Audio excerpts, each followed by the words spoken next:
Hey everyone, it's Emilie Shapiro. Today I'm speaking with my friend and jewelry industry expert, Liz Kantner. I think, Liz, I've known you for maybe 10 years now. It's been a Oh, long time. yeah. But I'm so excited and thank you so much for joining me and having this conversation. Liz is, I would say, a marketing and like sales expert, but do you want to maybe start by introducing yourself? Sure. I'm Liz. I have been in digital marketing for, I don't know, 15 years. And I've been in the jewelry industry for about 10 years and longer than 10 years. I've been in the jewelry industry a while. And I really came into it by chance. I was doing digital marketing for a big consumer brand. I had an opportunity to move to Denver, Colorado. I found a job for Todd Reed on Craigslist, and it was like a master's program in the jewelry industry. And so since then, I've learned a lot about the higher end fine jewelry industry. But the amazing thing about working for someone like Todd Reed is that he kind of bridged the gap of like luxury and art jewelry. So I really got to see a lot of different sides of the industry. And from there, I moved on to curating a new designer gallery at JA New York, which is Emilie did that show. How we like formally met off Instagram. Yes, that's when we formally met. Actually, I think I visited your studio before then at some point. But anyway, so I worked in trade shows on both sides as a, on the trade show side, on the designer side. And all along, I was also doing content strategy for brands, working with them one-on-one. So I've done a lot of different things. I'm actually back in the trade show game, working with New York Now, doing another kind of emerging fine jewelry section, which is really very exciting. We're actually announcing the designers today. But yeah, so that's really exciting. I'm back in the trade show game, but I'm still consulting. I specialize in kind of like content strategy and aligning your content, your website, your social media, your email marketing, making sure it's all telling really the same story. Well, I love talking about marketing. It like gets me so jazzed, and I'm like so excited to talk to you more about this. I told you a bit about the online class platform, and I know maybe not everybody is interested in selling their work, but I still think these conversations are so interesting to have and so interesting to hear, even if it's not something you're thinking about now. One thing I love to tell my students is like setting yourself up for success. Perhaps you're not like selling your work now, or maybe you're not thinking about doing wholesale now, but it's certainly something to like think of, right? Yeah, I think it's really good to it's so much easier when you're starting your business to get everything going in the right way, like systems in place. I know it's like not cool or whatever, and it's not really taught in art school. So I'm glad that you're talking to designers about it. But like even just like labeling your photos properly and putting them in a Dropbox will save you so much time later. So you should always be kind of thinking about, what's making you happy now and where you potentially might want to go. Oh, I love that. So for someone who's just starting out, do you have just some tips about building like a cohesive brand? Sure. I think it's first understanding like fully your goals. What are your goals? Like writing them down. They can just be bullet points. You don't need like a formal document. And then also, what is your brand story? I love the concept of like determining your why. Like, why do you do what you do? Like at the core of what you're doing, like what is that? Because you're going to keep coming back to it as you grow your brand, as you add layers to your brand. So putting these things in a document, like your goals, a little bit about your brand, your why, also thinking about who you're talking to and not just, oh, my jewelry's for everyone. Thinking about like who, when you're making pieces, do you think of wearing them? Having that all just like on a piece of paper somewhere and doing the work of like getting it out of your head will help you in the long run. So then when you're going to create like Instagram content or you're working on a website, you have something to kind of fall back on at the very simplest form. That's such good advice, because I'm just thinking back to like at the beginning of, I guess, my career when I was selling my work more, something, and even in college actually, something that was always a big roadblock for me was writing about my work, which is kind of funny now because I suppose I'm a writer as someone who's like written books, but I like writing about myself and writing about my work was like a really big challenge. And I wish someone had given me that advice, because if you have, like you're saying, this doc where you can kind of like always go back to and revisit and retweak as almost like your core thoughts and beliefs, and I don't know, however you want to like package that, like I can visualize myself sitting at my old desk in my old studio and like feeling that would have been so helpful. So helpful. And it's something that you want to keep revisiting and checking Yeah. in with. So it's not something that you do and then you like never come back to. I think something that holds people back in like the marketing end of things is like this idea of like a brand book or like having a Mhm. graphic designer doing things in this like really formal way. And you don't have to. You just have to understand what you're trying to do and what you're trying to say. Yeah, I think it's really, really great advice. Liz, you're awesome.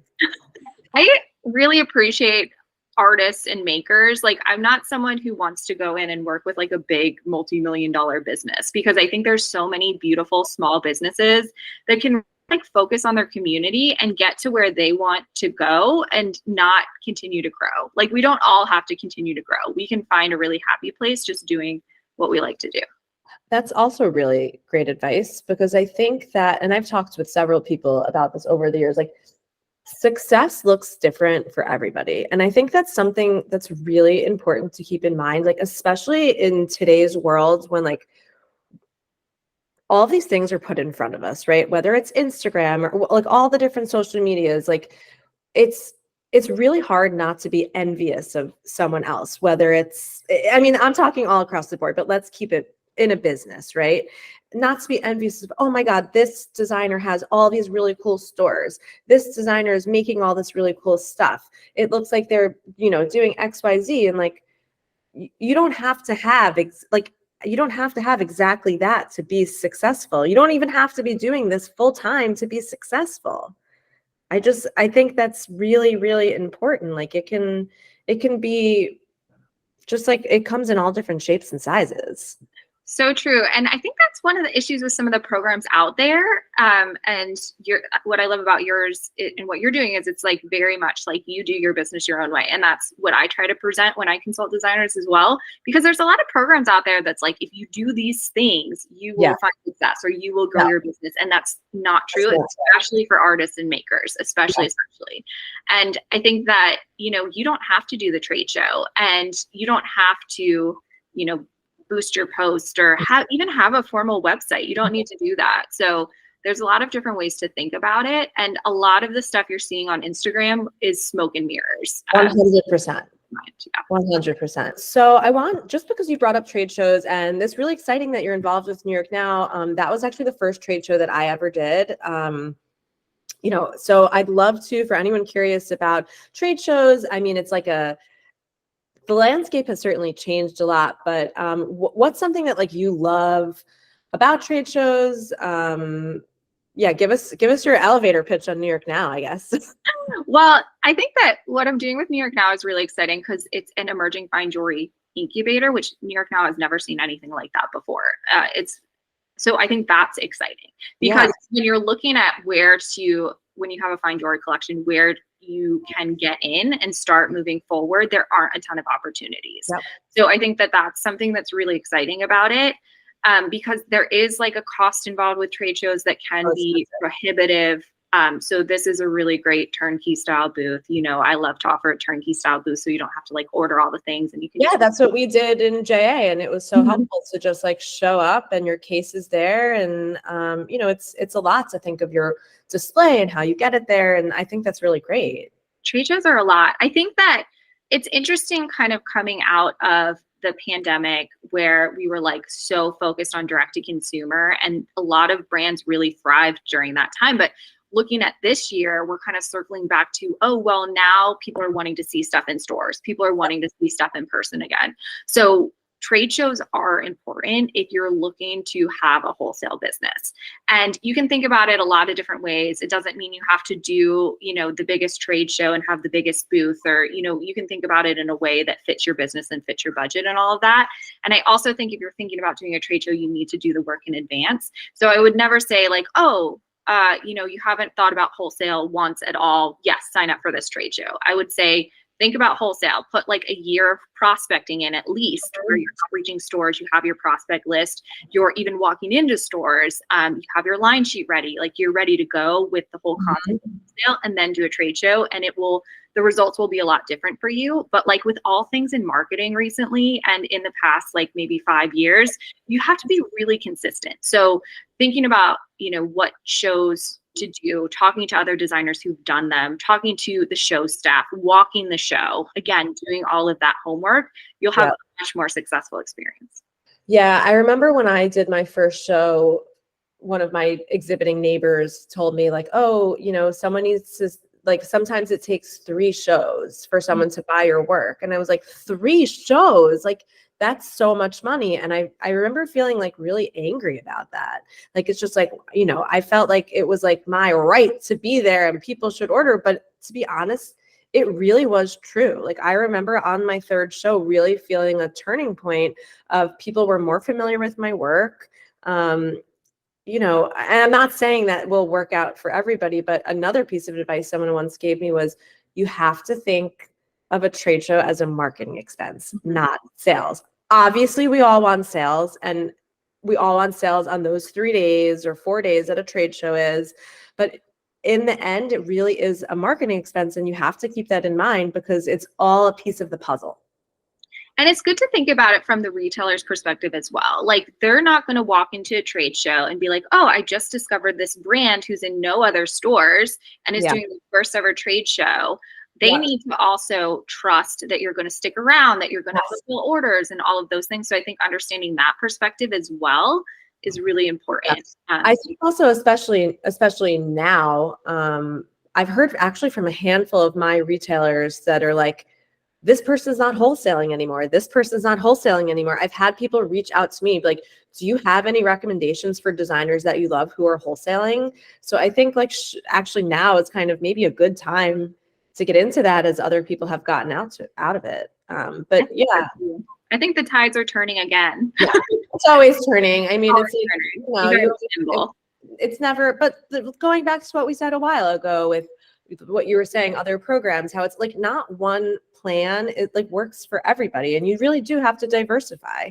I know I do both wholesale and retail in my business, and they really go hand in hand because I have lots of customers who buy direct from me who found my work in stores. And I have lots of clients who bought my work direct from me who then go to their favorite stores and say, oh my God, I love this girl's work. It would look so great in here. And, it really does go hand in hand. I love that. I think you definitely need to think about both, how to do both. I don't think you can just do one anymore. Okay, so I could talk about trade shows all day. I could too. We have. So I'd love to hear more about the Stay Gold Collective, and like, how did that come to fruition? I'm so proud of you. Thanks. Actually, we're coming up on our 5-year anniversary. Isn't that crazy? Whoa. I know. I don't talk about it enough. Like, it is really hard to promote yourself. I love promoting artists. I love telling other people's stories, but like when you're going to tell your own, it does feel uncomfortable. And planning ahead does help. But I think that's also something like with practice, I get more comfortable with, Yeah. So here, I'll give you the chance to practice. Thank you. It's always good to practice. I think so. Actually, I didn't answer your question. I know we just like switch gears, but we didn't answer your question of what I love about trade shows, and it's being able to talk to people in person and like meet them and show your work and connect with community. Anyway, I leave a trade show feeling so energized. Right. Like I really do. Just being able to talk to not just like stores and people being able to like feel and touch work, but also like meeting other people, other exhibitors. Like it's exhilarating. Like it makes me, I mean, I leave exhausted, but I leave with a full heart. I could still call up or email some of the people I met at the very first trade shows I did with Todd Reed, and they would remember me and they would answer my call. And that's like 10 years ago. So it's wild the connections you can create and build from them, which is really incredible. But so that's why I'm rusty on my pitch, because I haven't been out in the world as much. But anyway, the Stay Gold Collective I created because I was consulting designers one-on-one, and I was meeting all of these incredible like emerging designers, and I was sending them proposals when they wanted to work with me. And I'm really reasonably priced. Still hiring a full-time consultant is a lot of money. So I was like, how can I still help designers? And this was the answers. Like, how can I also like build a community? And it was partially inspired by J New York, because what I noticed is like it was 10 designers and you'd expect them to be competing or like, not interacting with each other, but a beautiful community formed. And some of them even like went on to do like pop-ups together or like I'm still really good friends with Nicole from Acanthus Jewelry. We met there. I mean, we had dinner last trade show season. Like I talked to her weekly, and I really have to say, it may have not been why you did it, but like I felt like I was part of a community, and that was amazing because like this business can feel really competitive sometimes, and I hate that. Like rising tides lift all ships. Yeah. And it's so true. And I've seen it time and time and time again. So I was like, how can I recreate that? Mm-hmm.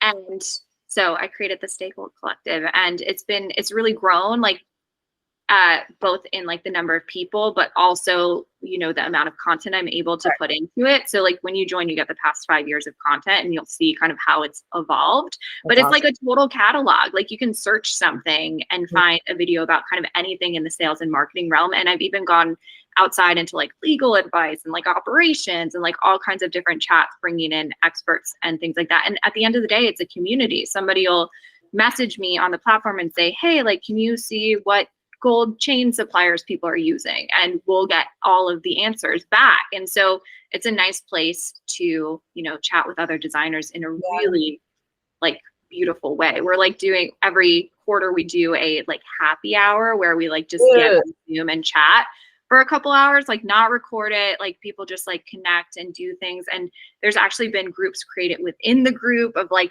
people who have become friends and created their own communities.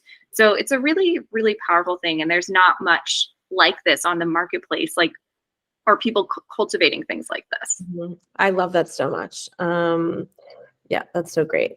And I mean, we've kind of been talking a bit about community, but just like, yeah, how do you find it? I know that's something that I've felt myself lacking in the last few years, and that's why I'm so excited to be building. I'm like, I felt like I needed it, so I'm building my own, I guess. Yeah, but how does someone find that? Yeah, I love the idea of building your own, because I think that as a maker and a brand, you can build a community around what you do. And you'll see that some of the like most loved brands really have like a community around what they do. So that's one way I'd think about it. I think building a community for your brand will make it like long lasting, and it will grow your sales and expand your business. So thinking small to get larger.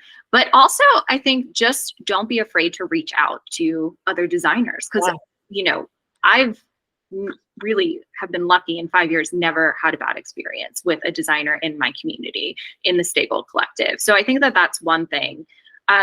For you, Emilie, leading a community, me leading a community, that could feel a little bit lonely, just putting it out there. So something I did during the pandemic is I reached out to other consultants, because I have this community of designers and I love them and they're there for me, but it's like, how do I connect with somebody doing what I do?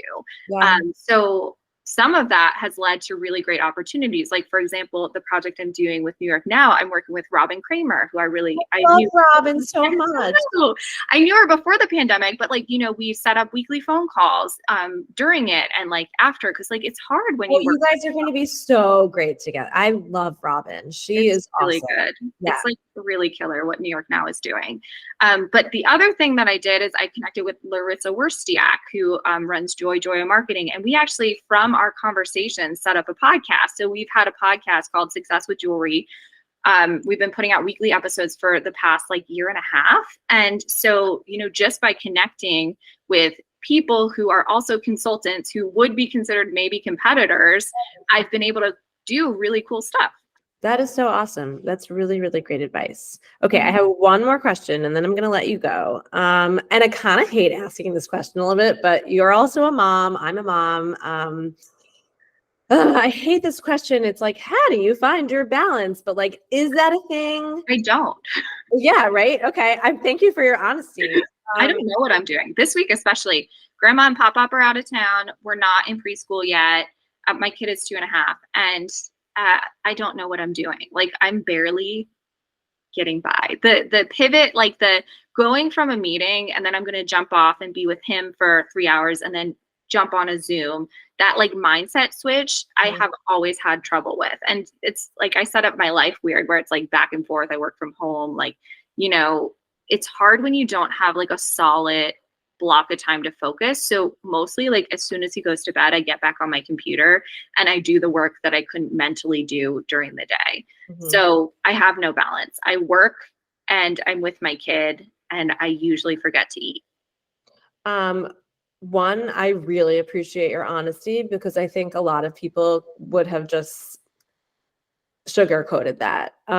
Two, I also feel that. So just know you're not alone. My kids are a little older, 2.5, but I also have a 5.5-year-old. And it's fucking hard. Like it's really, really hard. And you know, I think sometimes we're like spoon-fed this like we can do it all. It's like, but also like it's okay to not get everything done. It's like okay to and it's okay to just get one or two things done. It's okay to not stick to the plan. It's okay to not have a plan. Like just take each day by day. And like it really is really hard. But you know, I will say as my oldest is getting older, like it is getting a little easier. Like he's in kindergarten, so like he's in school now, and like you know, it is getting a little easier. So like there is that will come. But yeah, it's sometimes it feels impossible to get anything done. And also, I had a really hard time when he was first born. I was just like, why am I even working? Like, what is so important that I need to be away from this like child who needs me? And that's also okay too. Yeah. You know what I mean? Like it's all like that's okay too if that's how you feel. Like it's all okay. It's all okay. Traveling is brutal. I'm like already having nightmares about like going to New York now in February. And then the last thing I'll say is that I had specific business goals for myself in 2023. We're nearing the end of the year, and I did not grow the way that I wanted to. And it's because I chose taking him to the playground versus sitting at my desk. And I'm fine with it, but I think it's going to be hard to like when I really look at the numbers to be like, oh, okay, I didn't grow my business at all this year.